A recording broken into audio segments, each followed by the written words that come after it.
Houstonian female business owners, Gabriela Gerhart. Hello. Yay! So I got a funny post on Facebook this week saying that we had our 10th friend anniversary, which I thought was so cute. But we were discussing, I actually met her when I was pregnant with Bella, so that means we've known each other for over 14 years. Yeah.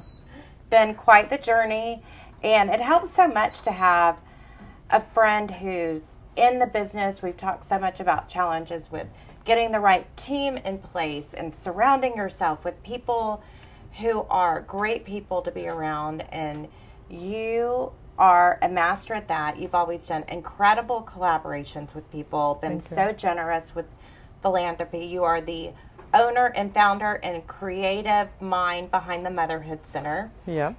And you are celebrating your 21st anniversary as the Motherhood Center. Yes, yes. And you have had people try to take your name, people try to take your clients, people try to copy you. And I know it's supposed to be the greatest form of flattery, but girl, it is an effort to keep it all going and keep everything happening. And you do it so beautifully. But we've invited you here today because you have a book. Yep. Yeah. Oh my God. I know people hate this word, COVID pivot was, you took that time to really reflect. So it's called After the Fall. So may I mention how fabulous you look on the cover? Oh, thank you. And how stylish you are today. Thank you. Guys, look, a white shirt, jeans, pumps, and a jacket, and she's instantly stylish. Well, thank you. It can be very simple. And of course, great diamond earrings and the beautiful engagement ring from Gary, your love. So let's talk. Yeah. Exactly. Let's talk about After the Fall. You and Rob are both Czech. People think I'm only Italian, but our last name is actually Czech. So you grew up in the Czech Republic, and you were there when communism fell. So that's the first part of the After the Fall. So it was really the fall of the communism. So I was 15 years old when communism fell. And that was very much a turning point for me because I didn't know, growing up in communism, you don't know that there's anything else.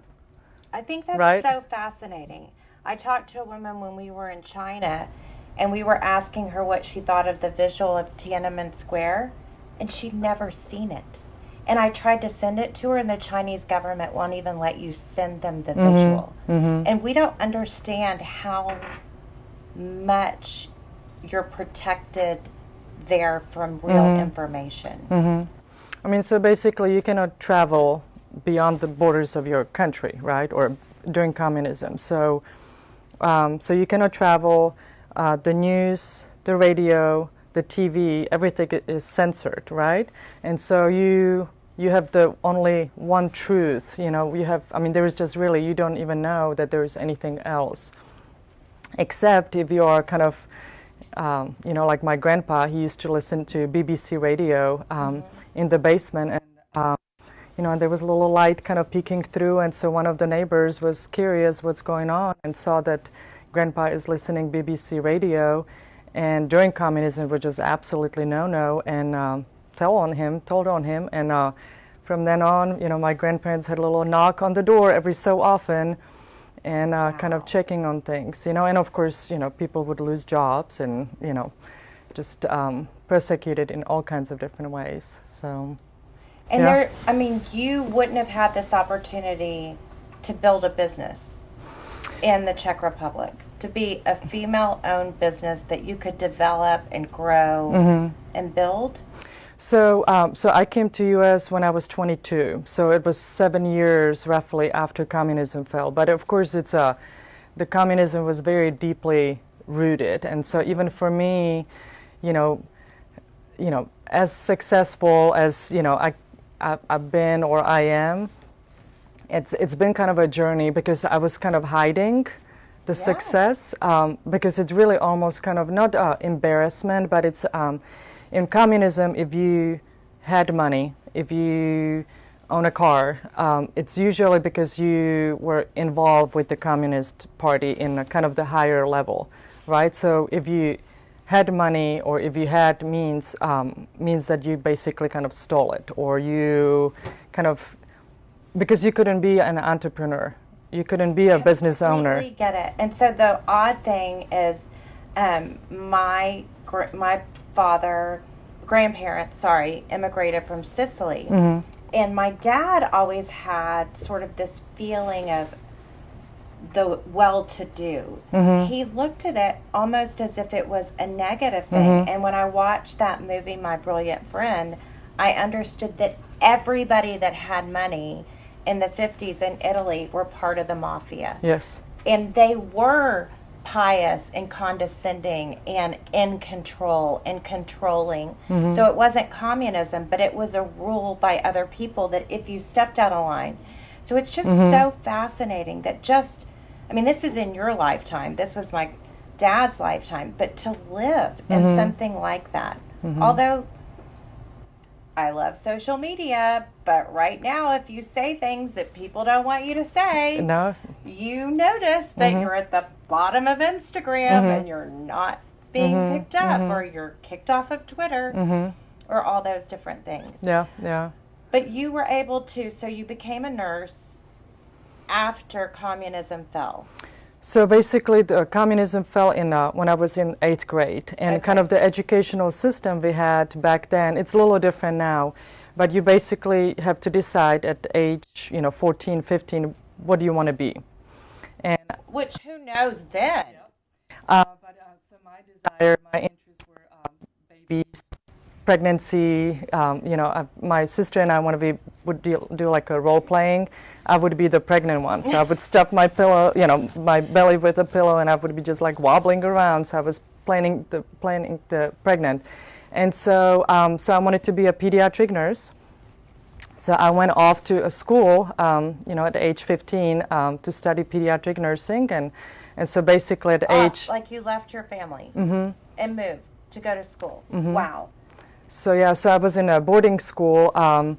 At age, basically 15, and at age 18, I graduated, and I became a nurse, and I started working at a pediatric ER and pediatric oncology, and after that, I wanted to pursue further my kind of a medical interest, and so I became a physical therapist. I went to school for physical therapy, and after that, I was like kind of aching to learn something more, and that was English. And so I signed up for au pair program, and 6 weeks later, I arrived in Houston, Texas. Wow. So were there other people, when you moved here, did you find people from the Czech Republic to connect with? Was there a community here of people that made you feel comfortable, or were there other au pairs? Like, how did you come alone to a new country as such a young woman? Yeah. So I didn't know anybody, and so and it's there's a lot of stories in my book about the transition, right? And some peanut butter stories. I will leave it at that. And so basically all of the au pairs from pretty much Europe, we all landed in New York. And we went to a boarding school, or a boarding, like a college dorm. So it was like a few hundred au pairs from all over the Europe. So we all landed there, and we had 3-4 days to learn how American families function and how, so we had a little tutorial. 4 days. And after that we all got on the plane and went to our prospective families, and so this family from West Houston picked me up at the airport with the sign, Gabriela Gerhart, we are looking for you here, and I got into their minivan, and here we went to West Houston, which it was kind of funny because so I didn't speak much English at all. I knew some words, right? And did they want you to teach the Czech language to their kids, or no, speak English? No, I was doing homework with them in English. So I had a dictionary, had to learn. That's right. That was before cell phones, where you could look at everything up. It wasn't like Siri. How do you translate this? No, there was not a websites were not, pretty much non-existent. There were no emails, and so I was doing homework with the children. So that was a whole. You were like, I can do math. I know numbers. But it was dictionary and learning how to, and one of the boys. So it was a 10-day-old baby Cooper, And after that, 5, 7, and 9-year-old boys. So all boys. And so I was the mommy for them from 7 a.m. to 7 p.m. Monday through Friday, and got them for, ready for breakfast. And but with very limited English. So that was very interesting. Yeah. Wow. Talk about immersion. Okay, so how long were you here before you met Gary? Just 4 months.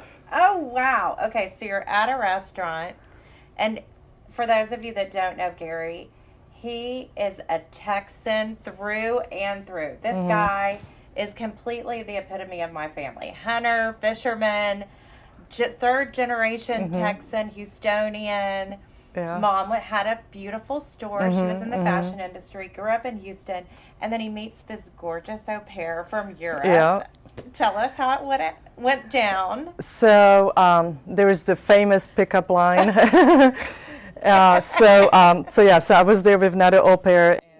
So we were speaking Czech. So I did, to answer your original question. So I did meet this through the au pair program. They have like these different kind of groups, au pair meetups. And so there was a au pair from Czech Republic, and she lived in River Oaks.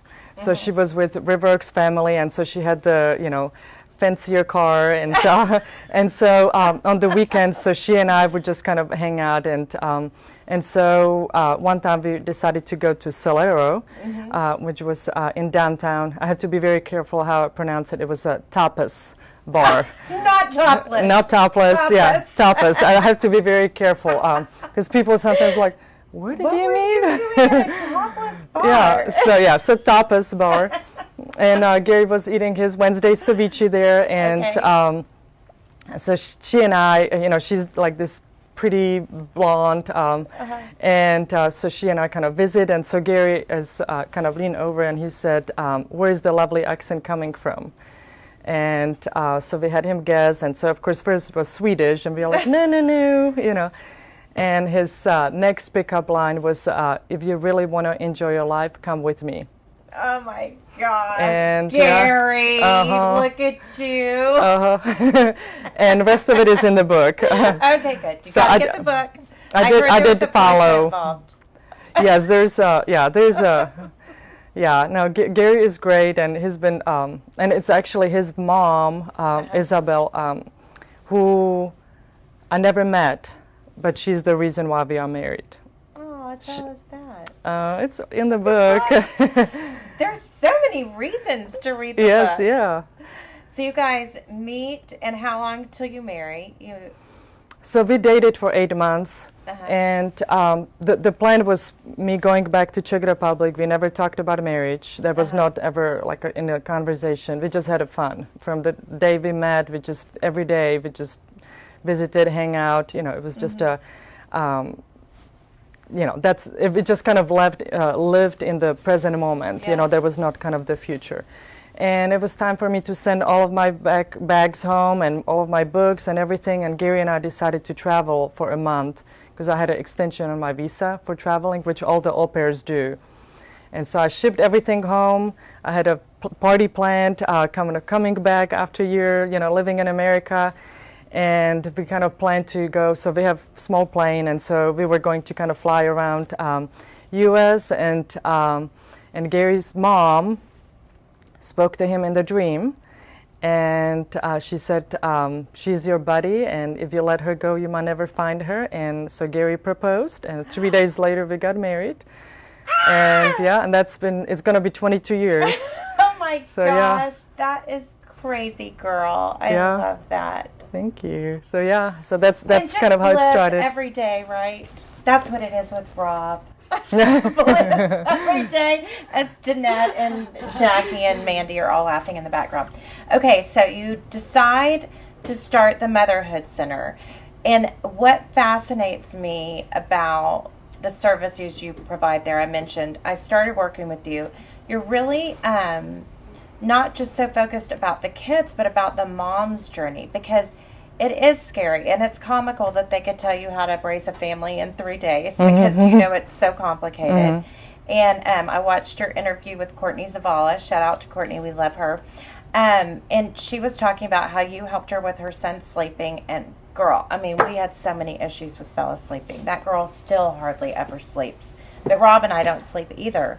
So tell us a little bit about, I know you help with breastfeeding, you help with baby nurses, you help, but then you also have services like yoga just for the mom or massages just for the mom. Tell us about that evolution.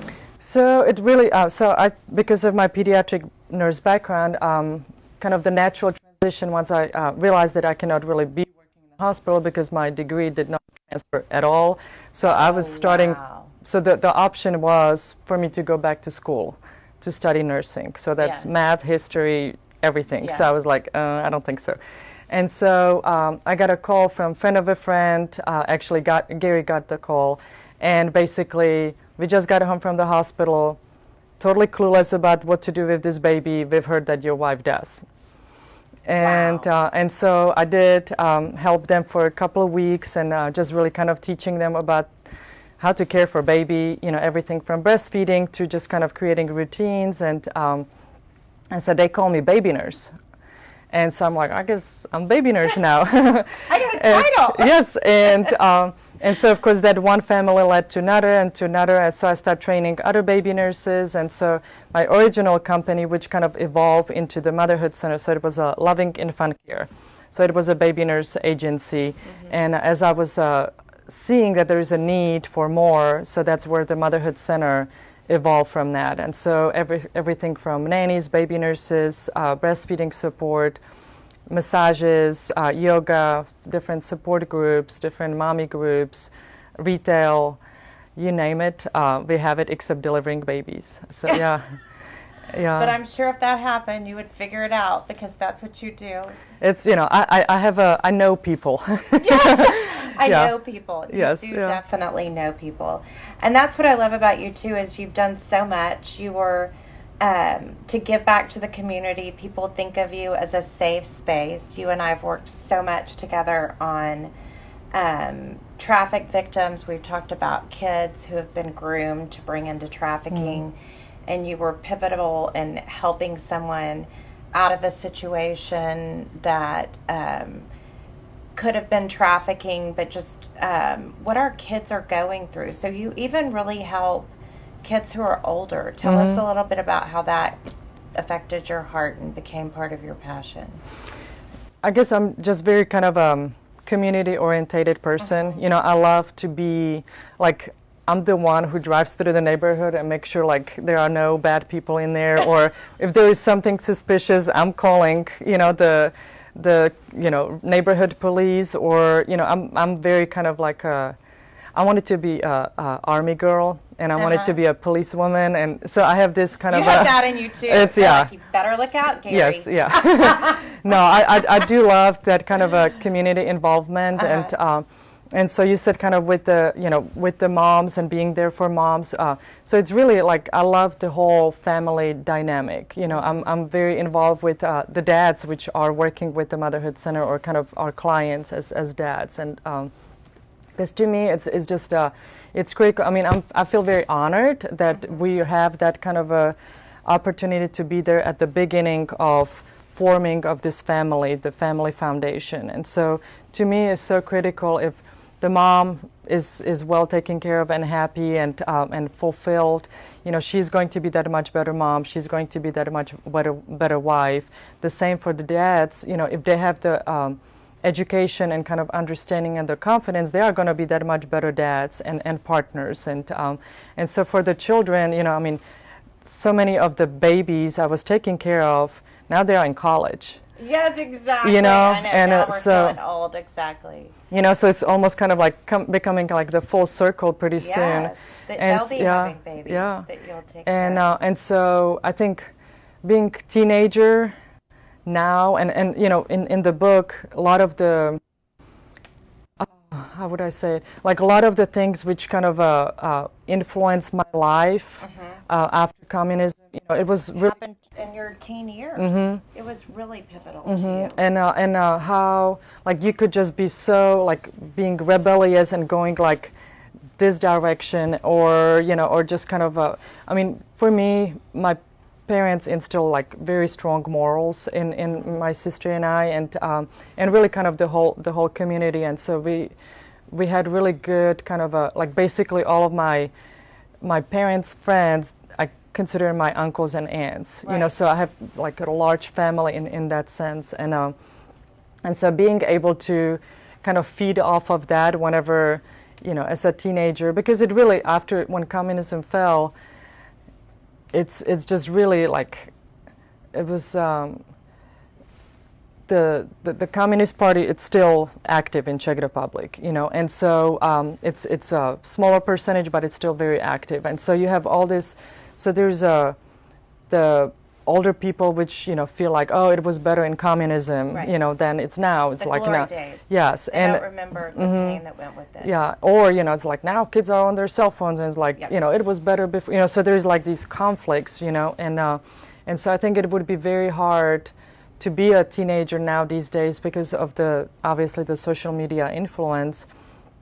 And if you don't have good morals, kind of like having people you can truly trust, and the word trust is like so critical to me, because my trust was broken when I was age 14. I'm so glad you said that, because I've told you I'm writing a TED Talk, and trust, a circle of trust, is so important, and I find that to be one of the most consistent threads. There's several threads, but one of them in every person I interview that I feel to be living a balanced life that achieves success in their goals is that they live in that circle of trust. And part of Blue Zones and living to be 100 is that you have a community that takes care of you.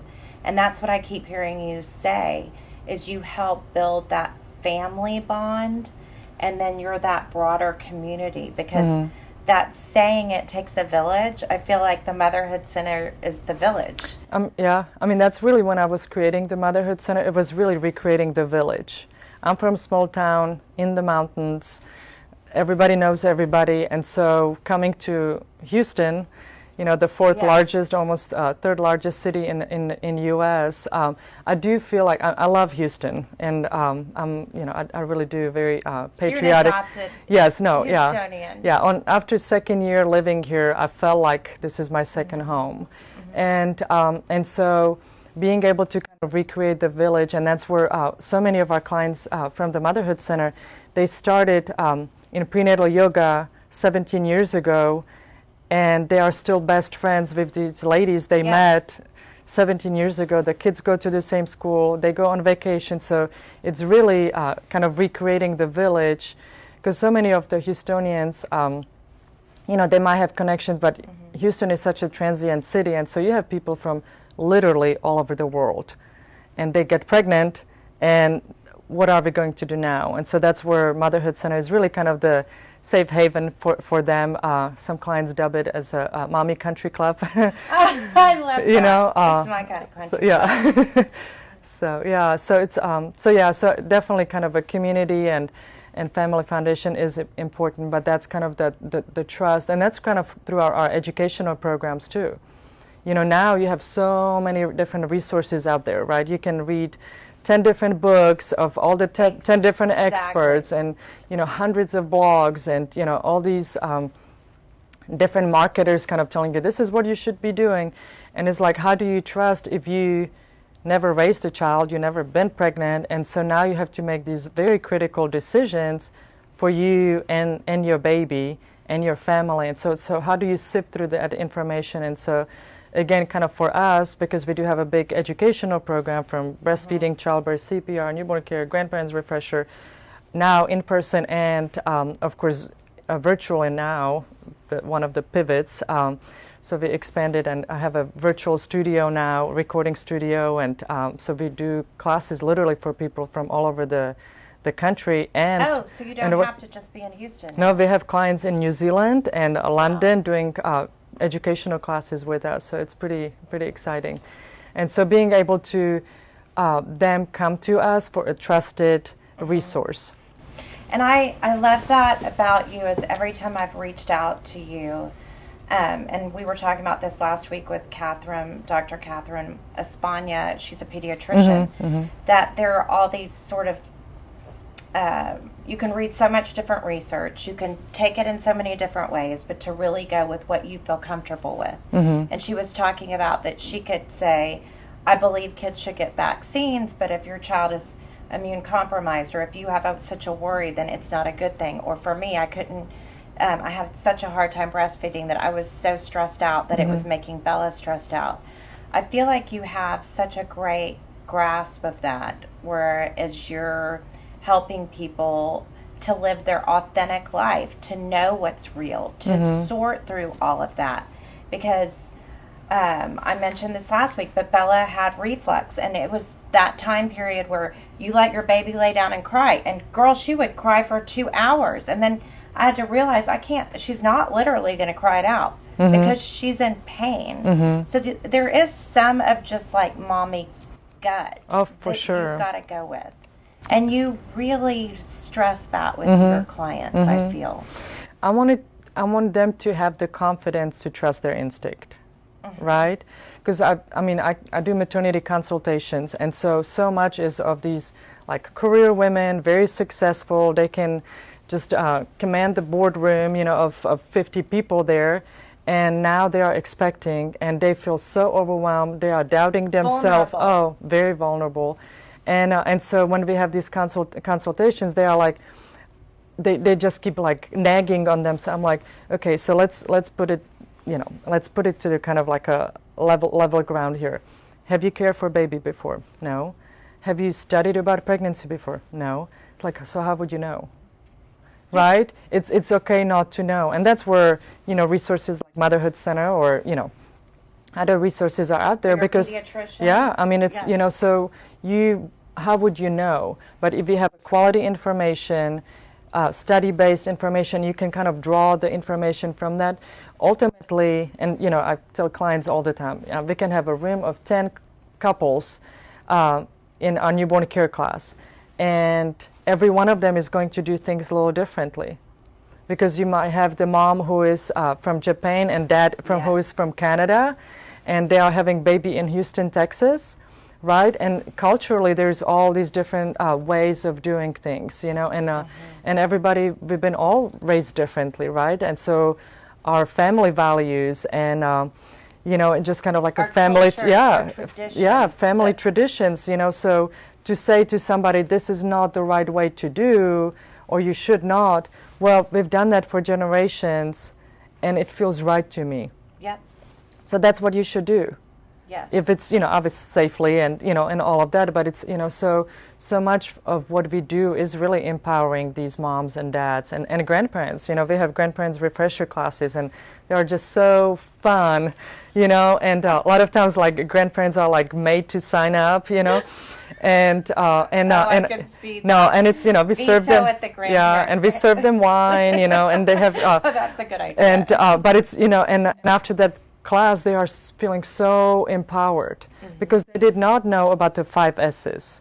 They did not know about the sleeping habits or kind of like how we do things now versus 20, 30 plus years ago. Yes. So knowledge is power, right? And good information, it's just that's what it needs to be. And what you're saying is just so many great suggestions for life. Give yourself grace for not knowing. Like, I think that's such a powerful message for me to tell Bella at 14 or me to tell myself at 53. Give yourself grace for not knowing. And then also, I love that you had such a purpose and you were able, so I found this term in researching for my TED Talk called Ikigai. It's when have you heard of it? No. So it's when you find something that you're passionate about, that you can do and make the world a better place, and you can make a living doing. Okay. You're living and you reach a state of flow, and you can do it all the time. Okay. And that's basically what you're doing with the Motherhood Center, is you found a way to make a difference in life and a difference for so many people.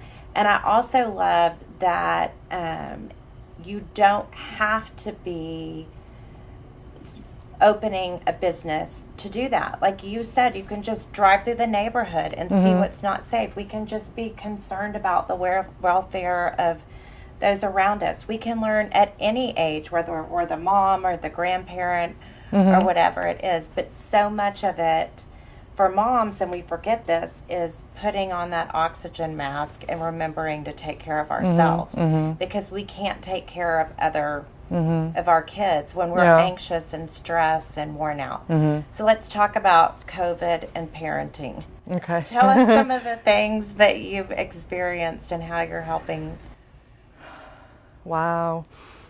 It was, so first when COVID hit, you know, of course we were told, and that really kind of triggered the book, you know, because I've been told basically almost like I cannot have a business.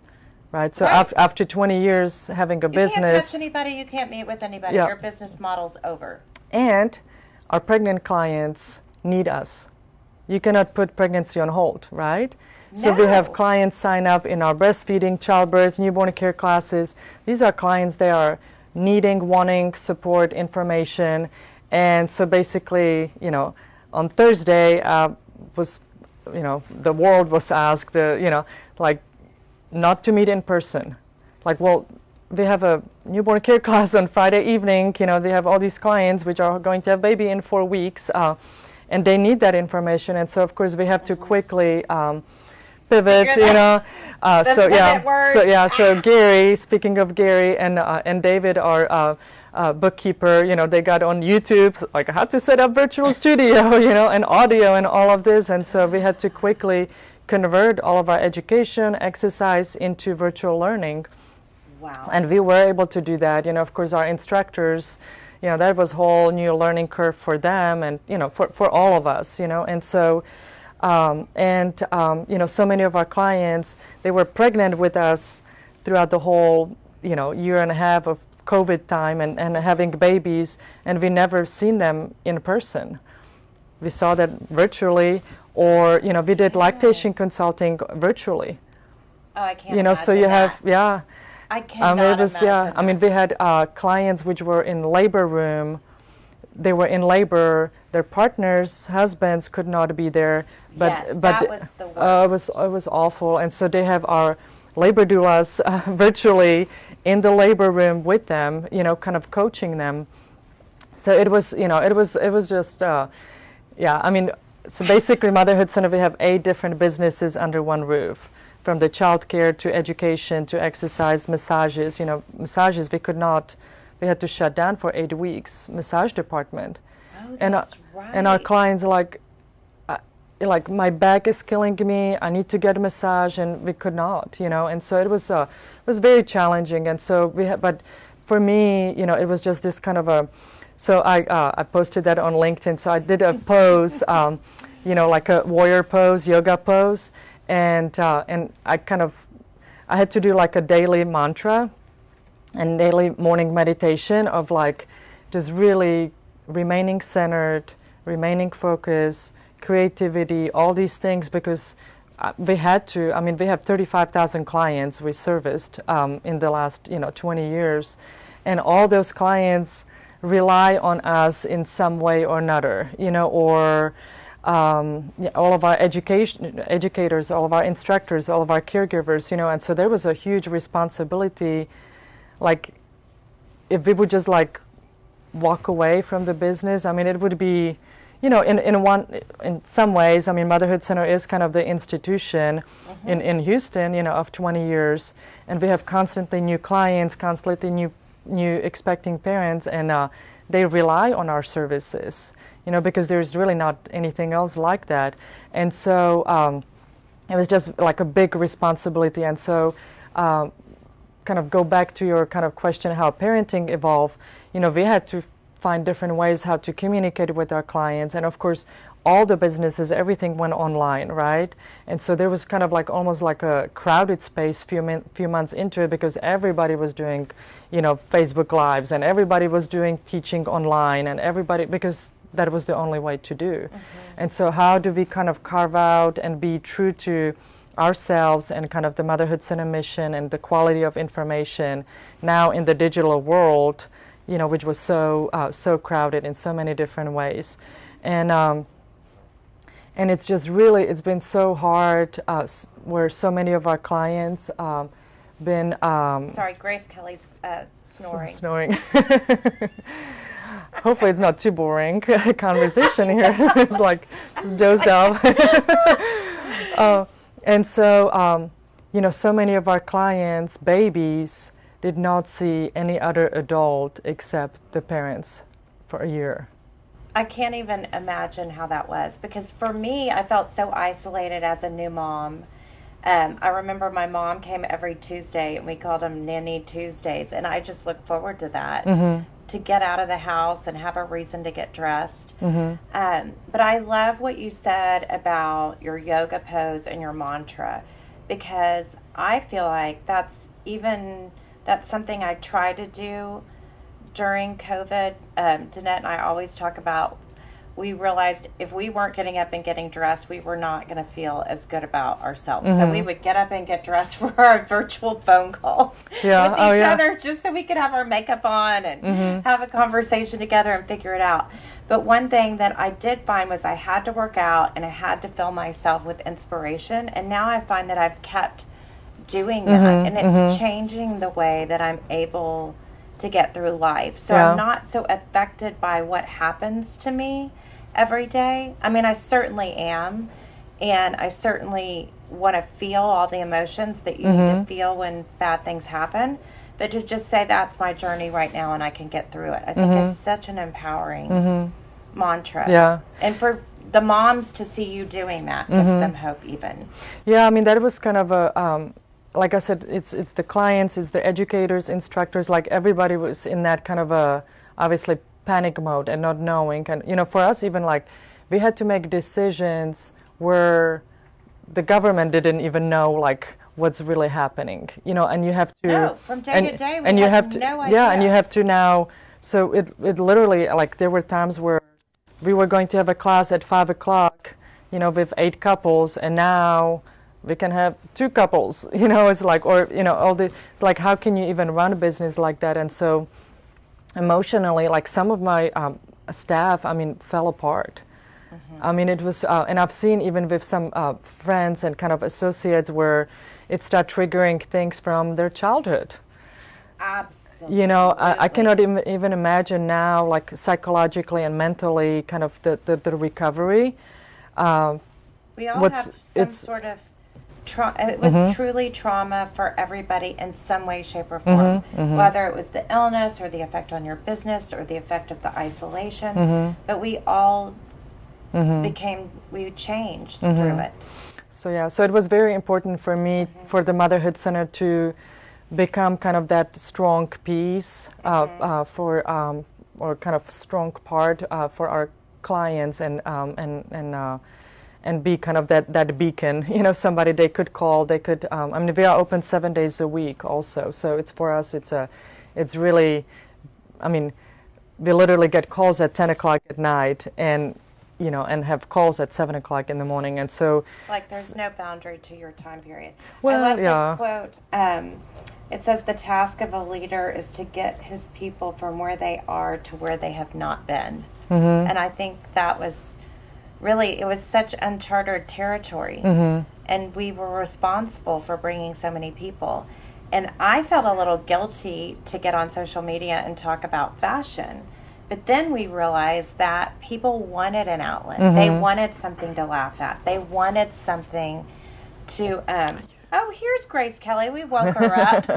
We're not that boring. Yeah. So I just, I'm so inspired by all of that you've done. Tell us about some of the charities that you're aligning with. Do you have some things coming up? So I'm actually speaking at the Women's Fund at their membership luncheon, and it's going to be about resiliency. I love it. And so, so I'm really looking forward to that. Of course, Crime Stoppers. You know, I love that organization and what they do. I mean, it's just it's just I mean, I'm involved in so many So different, many yeah, things. so many different things, and it's just really kind of a lot of it is, of course, kind of uh, the the common theme would be the women, babies, pregnancy, postpartum depression is very kind of close to my heart too, and kind of how to help women on their journey, motherhood journey, with more kind of a balanced way and kind of balanced transitions, and so yeah, a lot of different organizations I love and kind And of we're going support. to be working together to do some great things. It's officially Pediatric Cancer Month. So we're going to be working with Heroes for Children and asking people to submit stories of the heroes, of the caretakers that are taking care of these kids. Because as many of you know, my godchild, Scarlett, was diagnosed with T-cell lymphoma when she was 6 years old. She's now 14 and thriving. And you were actively involved with the Risotto Yes, Festival yeah. we hosted years ago. But just to bring awareness to the journey of pediatric cancer. And I think that's another thing that COVID has done for us, is made us really value our health. As we looked at our health and safety as just a given, and it's not. Safety specifically for what you went through living in communism, health now that we're seeing during COVID. And I mentioned too, I think what we're seeing in Afghanistan and so many, what I'm most moved by again is the women and children. And these girls are being taken and given to the Taliban, young girls as wives and raped, and it's just it's a challenging thing to sit by and watch. It's something as a community we have to understand and have sympathy for their journey and figure out what we do as a world to take care of everyone. And I don't have the answer, and I'm not here to politicize, but I just think it's something that we have to think about. And you and I have had this discussion. Appreciate our freedom and not take our freedom for granted. As you were kind of talking about Afghanistan, I cannot think the name of the movie, but it was basically after 9/11. It was like 12 of our. When they went back to get the guys out. And so basically kind of put have a stake in ground, and so it was our Navy SEALs. They kind of went. They had this mission. And it was just very. I just watched it a few days ago, and it was, kind of like what's happening there now, and so there was this scene, and so when you said the children and the women, it was just very kind of telling again, kind of going back to education and how education is critical, and so there was this scene, and it's a true story, and so there's this scene, the dad is crying because he know kind of what's going to happen. There's like a little square. There's mom, crying, and please kind of don't do that. And 3 little girls, ages like 8, maybe 6 to 10. And so the Taliban, one of the leaders, he goes to these girls, and he's asking them a math. And he said, I don't know, it was like 10 times 30, what it is. And of course the girls are crying because they don't know what's happening. There's their mom, with a gun to her head. And so the girls, of course, are wanting to answer correctly because it's like, what's the trick? Is it like not giving the right answer? They will shoot my mom. Like, what's going to be happening? And so they go from one girl to another, and they are asking them different questions, basically if they are educated or not, if they've been educated by this mom or not. And all the girls answer the questions correctly because they are educated by their mom. And after that, they just pick up these books and basically, kill the mom, and showing the town like, you cannot educate, this is unacceptable. And of course they, the daughters witness their mom, and it's like, that's what's happening. That's what's happening in the world. And those are realities. Yeah.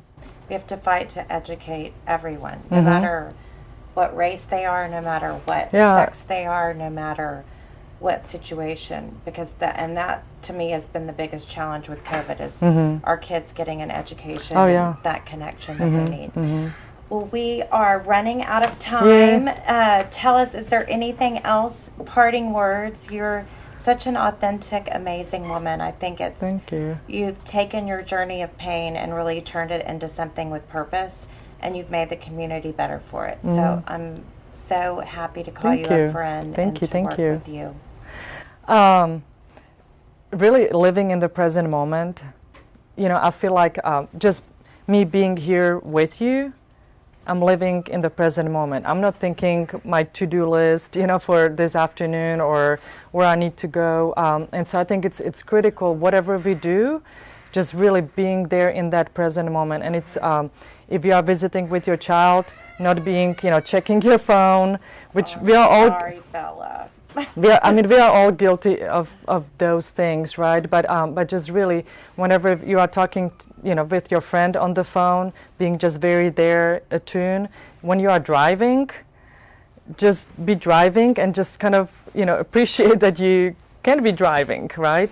And so whatever we do, just really truly living in the present moment. And I love to challenge myself all the time. So I put myself in uncomfortable situations. I agree to things, you know, I might not have even any business to agreeing with, but I'm like, okay, another challenge. And so I like to kind of challenge myself, challenge my skills, challenge my brain, you know, like offloading the dishwasher with different hand than I normally do. Button up your, you know, shirt with left hand versus right hand, you know, so kind of constant challenge. Yes. And that's what makes things more interesting, and and we grow.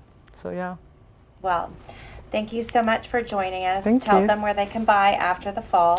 Well, you can buy it at the Motherhood Center, and you can buy it Amazon, Barnes & Noble, Brazos Bookstore here locally as well, Target, online, so pretty much anywhere books are sold. Wonderful. Well, thank you so much. Hey guys, continue living the authentic life, and we'll see you next week.